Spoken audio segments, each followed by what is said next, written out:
पिछले पार्ट में आपने देखा झांसी की सड़क पर मिले उन दादा दादी की कहानी, जिन्होंने अपनी गरीबी से ज्यादा अपने बच्चों की मजबूरी की बात की। लेकिन उनकी बातों के बीच एक और दर्द छुपा था।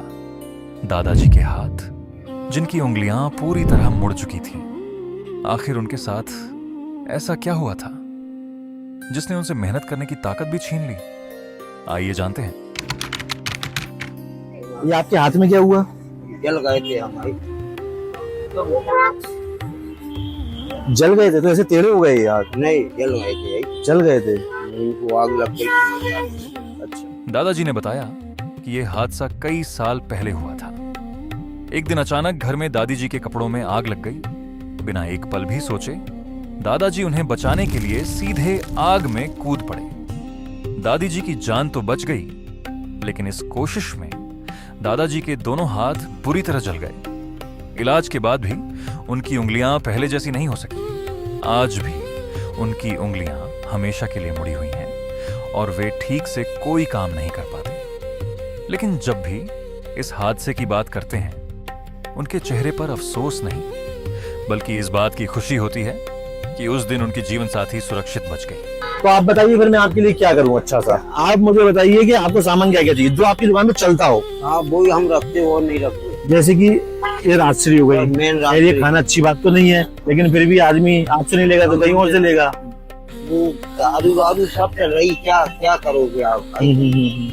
तो जो है कि पेट भरने के लिए रास्ता अपना है। मैं आपके लिए चिप्स के पैकेट लाता हूँ, मैं आपके लिए नमकीन के पैकेट लाता हूँ, और मैं आपके लिए राशन लेकर आता हूँ। राशन में आपके आटा रहेगा, दाल रहेगा, चावल रहेगा, तेल रहेगा और मसाले रहेंगे।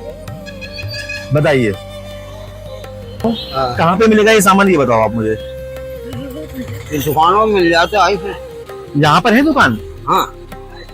पैदल पैदल जा सकते हैं आओ। कि गाड़ी से जाना पड़ेगा? अरे हम तो पैदल चले जाते हैं। पैदल पैदल?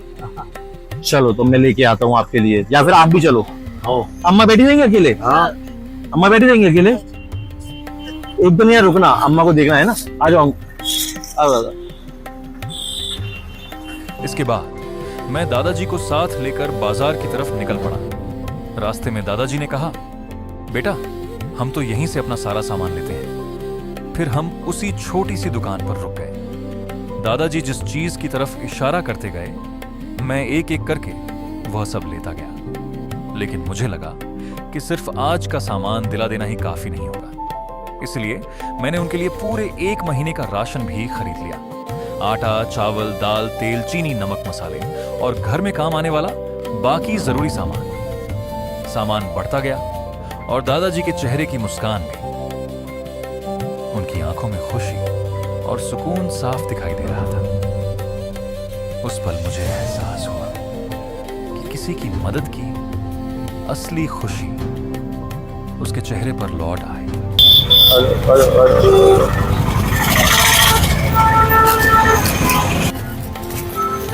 आ गया सौदा? रखा रहेंगे हम रखा। अम्मा खुश हो गई? हाँ, वो क्या कर रहे हैं? वो तो खुश ही रहती है ऐसे। अच्छी रहती है। आप अपना एटलस को दो ना, भूले बैठ के याद तो करेंगे। अम्मा खुश हो? बढ़िया। ये लो, आओ। इसमें आपका 5 किलो आटा है, ये आपकी शक्कर है, ये आपका नमक है, ये आपकी दाल है, ये आपका तेल है, ये आपके मसाले हैं और ये आपका चावल है। ठीक है दादा? जब हमने दादाजी की जरूरत का सारा सामान दिला दिया, तो उनके चेहरे पर जो सुकून और खुशी थी, उसे शब्दों में बयां करना आसान नहीं है। उन्होंने दिल से मुझे ढेर सारा आशीर्वाद दिया। उस पल मुझे एहसास, छोटी सी मदद भी उसके चेहरे पर इतनी बड़ी खुशी ला सकती है।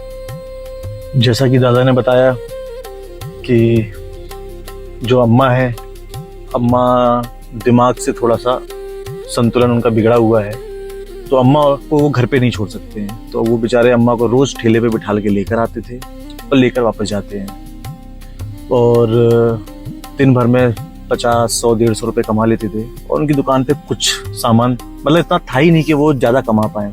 तो जितना मेरे से हो सका मैंने उतना किया, उनको नया सामान दिला दिया और चीज़ें दे दी, राशन दे दिया मैंने उनको।